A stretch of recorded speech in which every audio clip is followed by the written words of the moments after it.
What is your sacrifice? God said the altar must keep burning. And altar can't burn without fire.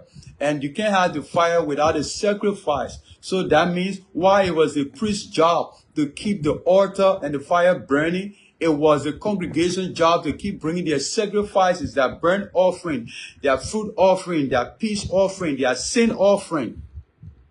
To keep the fire burning. The altar represents your heart. And the fire symbolizes spiritual desire, spiritual fervor for God. Your heart must be in the right place. Your heart must be surrendered. Today, people want to serve God, and I don't understand how they want to do that without a surrender, without a heart that is desperately desiring God, that is hungry for more of Him. Instead, we want to give God our spare time. We want to serve Him when it is convenient for us. When it's convenient to go to Bible study, to go to workshop, to go to training, to go to teaching, I will do that. With service to God has become like some social club. Not in service, our service and our relationship with God is a lifestyle. That's why He created the heaven and the earth to make Himself known. By creating the heaven and the earth, God made Himself known that we have a relationship with Him daily.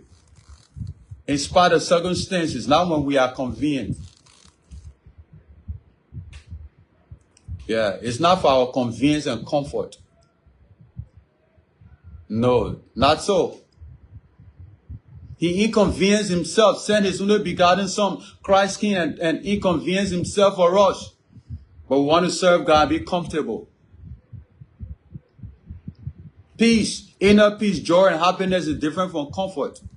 Sometimes by taking you out of your comfort zone is when you get to know His greatness and His power. Yeah. Yeah. There are seasons of spiritual highs and spiritual lows. Imagine Elijah. The man had just commanded fire to come down from heaven, consume the offering, kill all the false prophets of Baal.